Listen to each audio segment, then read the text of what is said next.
Coordinateur du FSP, nous allons continuer toujours avec l'équipe du FSP et ça sera pour la place au discours de son PCA, M. Alexandre Issa.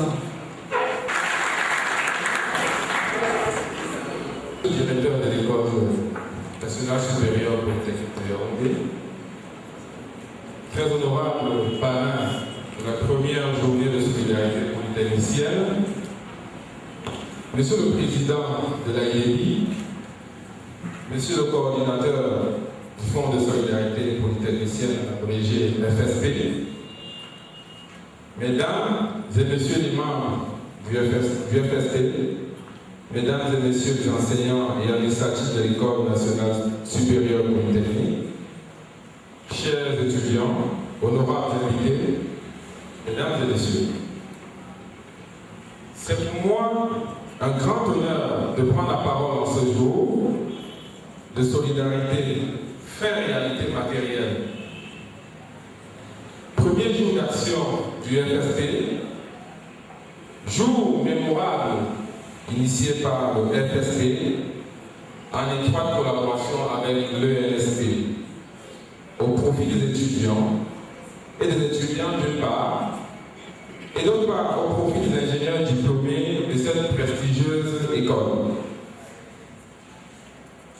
Plusieurs étudiants vont aujourd'hui bénéficier d'un geste de cœur de la part des techniciens, tout en félicitant tant le bureau exécutif que tous les acteurs qui n'ont cessé de se déployer. Je voudrais exprimer mon adhésion personnelle à cette thématique innovante.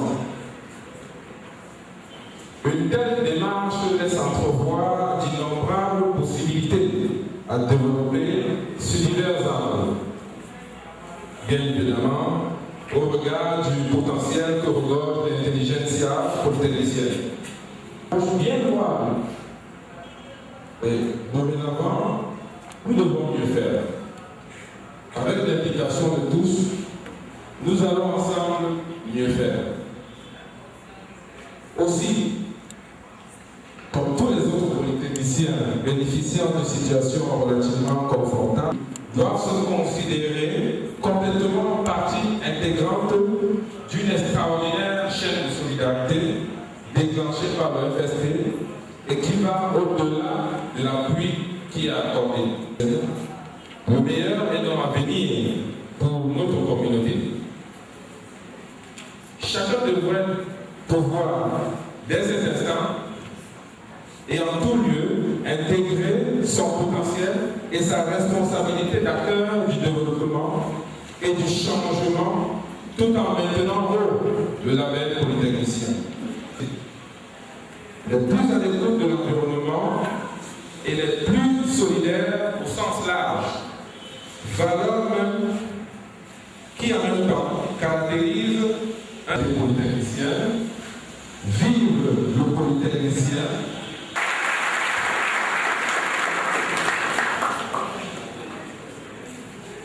Il a non seulement pris part à cet élan de solidarité, mais plus encore mis sa contribution dans cette marche de ses cadets vers l'excellence. Mesdames et messieurs, le parrain, promotion génie civil 1982, M. Bernard Baïra.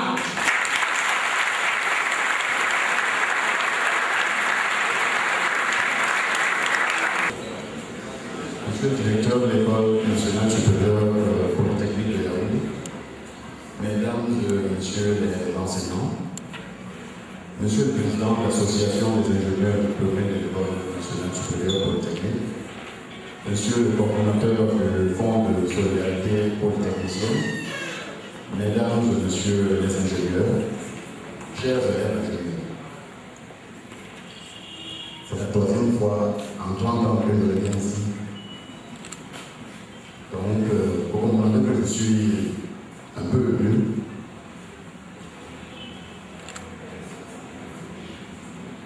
Parce que comme vous, j'ai passé 5 années de ma vie d'étudiant. Je suis heureux de me retrouver parmi vous. Et je suis ici à l'invitation de M. Benoît Assala, qui est le coordonnateur du FSP, président du conseil et de 99, je crois, Et monsieur Assata de 2003, j'en connais d'autres dans cette organisation qui sont en promotion beaucoup plus récente. Mais j'ai trouvé que l'action qu'il menait s'inscrit dans le prolongement des actions qui étaient déjà initiées par l'Association des ingénieurs diplômés de l'École nationale supérieure polytechnique. Sauf que leur action apporte une dimension que l'AIEPY n'avait peut-être pas, mais qu'elle avait essayé d'implémenter. Donc, comme son nom l'indique, la nouvelle association entend mener des actions de solidarité au profit des jeunes et peut-être même au profit des moins jeunes, pour qu'ils soient diplômés de l'école polytechnique. Parce que, comme cela se pratique ailleurs, quand on rejoint une école comme celle-ci, on intègre une communauté de diplômés de cette école et on peut bénéficier, peut-être même à partir des études, du soutien multiforme de cette communauté. Et ce soutien, cette communauté peut s'apparenter à une famille. On avait parlé de famille tout à l'heure, parce qu'en réalité, c'en est une. On s'accorde sur ce que cela veut dire. Je ne vais pas rentrer dans des définitions longues, mais je veux permettre d'en indiquer une qui est synthétique et qu'elle soit consentie ou qu'elle soit subie. Je vais m'expliquer là-dessus. Ce qu'il faudrait retenir de la solidarité, c'est qu'elle intègre la notion de groupe, elle intègre la notion de dépendance réciproque au sein de ce groupe, elle intègre la notion de lien social. Et par-dessus tout cela, il y a même la notion d'intérêt général. Lorsque vous allez à l'hôpital public, c'est par un élan de solidarité de l'État vis-à-vis du citoyen que vous pourrez aller vous soigner dans cet hôpital. Parce qu'ailleurs, les hôpitaux sont des formations privées qui sont très très coûteuses vis-à-vis des citoyens. C'est donc cette solidarité de l'État vis-à-vis des citoyens qui a permis à une personne comme moi, qui n'avait pas de père, et avec une mère qui s'appelle à lire, de se frayer un chemin avec les bourses que l'État met à la disposition des étudiants dans la vie, de faire des études à l'école polytechnique et d'être là aujourd'hui. Le record de la manifestation de la solidarité. Sans l'État, il n'y a même pas de solidarité parce que le reste. Mais l'action de l'État aujourd'hui se souffle parce que ses moyens baissent. Avec l'accroissement démographique, 1500 à l'école, vous trouvez ce chiffre-là absolument énorme parce qu'à l'époque où moi j'étais ici, on n'était même pas 300. Mais à cette époque, l'État mettait à la disposition de l'école des sommes conséquentes. On n'avait pas la moitié de cette somme. Voilà pourquoi le problème se pose.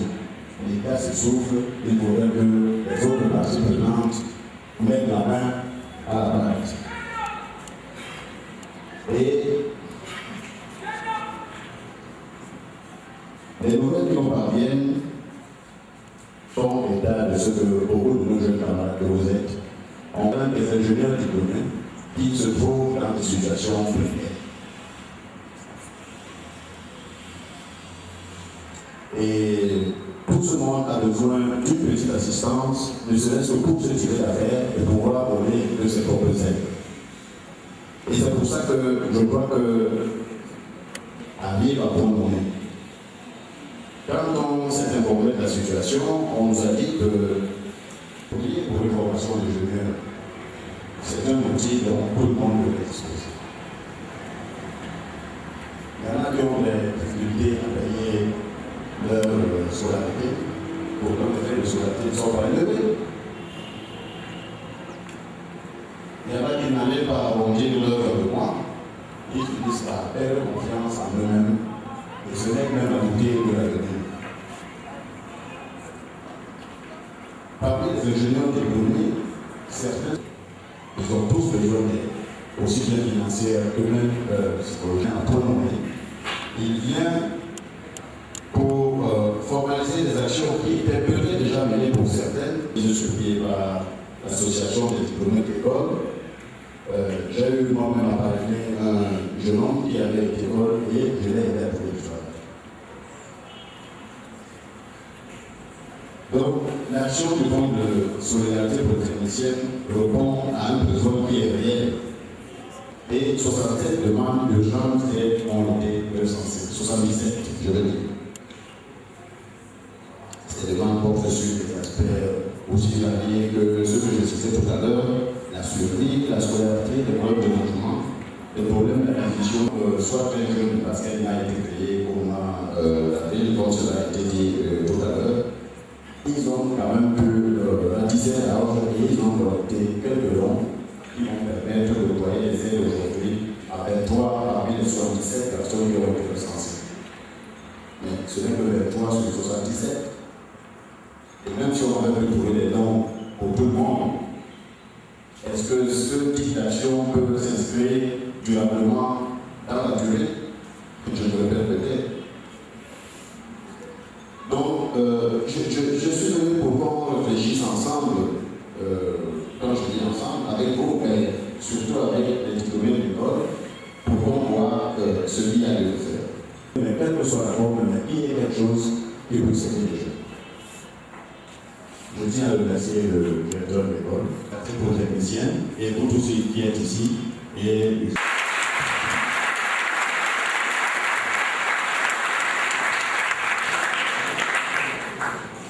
On va passer à une voix qui nous est beaucoup plus familière, une voix qui a accueilli chacun de nous étudiants ici dans cette prestigieuse école.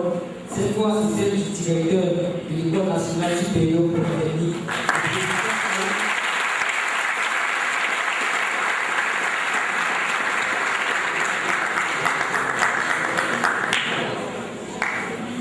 Chers étudiants, je voudrais, en votre nom, applaudisse, vous demander encore une fois d'applaudir. Merci. Et je suis très heureux que tu songes que l'école existe, elle existe pour les nouveaux comme pour les anciens. Alors, je fais souvent des calculs. Je suis professeur de mathématiques, je fais souvent des calculs.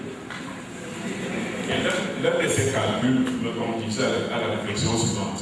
Nous voulons construire une autoroute. Yaoundé-Douala. Donc, lorsqu'on finit de faire les calculs, on trouve qu'il nous faut 200 milliards. Et ça prend 20 ans. Le chef de l'État va monter, descendre, le premier ministre va faire des réunions, les ministres vont se déplacer, les techniciens vont se déplacer, la banque monétaire ne sait pas qui va dire oui ou non, mais ça prend 20 ans, 30 ans. Et nous ne voyons pas de doute. Le calcul est simple. Si chacun d'entre nous donnait 10 000 sur 3 ans en donnant chaque fois 3 000 francs par an, 3 500 francs par an, eh bien, en 3 ans, nous aurions l'autoroute sans rien demander à personne. La solidarité est une force. La solidarité. On a besoin pour faire face à nombre de défis. Des défis pourquoi? Parce qu'en réalité, la situation de l'école a beaucoup changé au fil des années. L'environnement lui-même s'est énormément complexifié. Ce qu'on attend aujourd'hui des étudiants n'est pas tout à fait ce qu'on attendait des étudiants il y a cela 20 ou 30 ans. La compétition qui existe aujourd'hui au Cameroun dans le monde de l'enseignement supérieur technologique n'est pas celle qui existait en 1985. Disons, elle n'existait pas.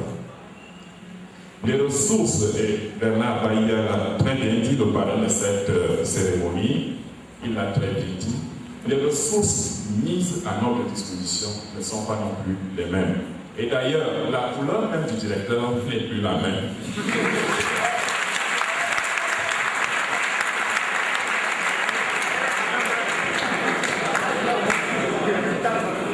Dans cet environnement qui a énormément changé, quelle est la seule planche de salut? La seule planche de salut, c'est la qualité, l'excellence, la performance, la compétitivité. C'est pour ça que j'ai toujours dit, je le dis encore pour les étudiants et devant vos parents, l'école va de plus en plus se talibaniser en termes de concours d'entrée ici. Comme vous le savez déjà, maintenant nos juges sont extrêmement transparents avec des organes qui se prêts à l'instar de Transparency International, la CONA, qui sont avec nous, pour voir qui nous admettons à l'école polytechnique. Je pense que c'est une très bonne chose. De votre côté, qu'est-ce qui est attendu de vous? Eh bien, il est attendu de vous de la créativité. Comme le disait tout à l'heure le parent, comme l'ont dit les autres, une école qui forme au chômage perd sa crédibilité. Une école qui ne forme que pour la fonction publique perd sa crédibilité. L'école doit soutenir l'entreprise qui est créatrice d'emplois. Bien évidemment, subsidiairement l'État, parce que l'État va recruter les ingénieurs pour une raison fort simple. Il doit se faire une opinion indépendante lorsqu'il y a des sollicitations à caractère technique. Je vais dire que lorsque un entrepreneur chinois ou canadien arrive dans notre pays et rencontre les autorités pour proposer que le pont, le deuxième pont sur le Kouli va nous coûter 100 milliards, eh bien, l'autorité politique a besoin d'un ingénieur national pour lui dire c'est vrai ou ce n'est pas vrai, c'est bon ou ce n'est pas bon. Elle est là à la croisée des chemins aussi sur le plan humain. J'ai remarqué qu'il y a trop de souffrance parmi nos étudiants. Croyez-moi, je suis bien placé pour le savoir. Il y a trop de souffrance. Et bien, c'est la souffrance de notre temps.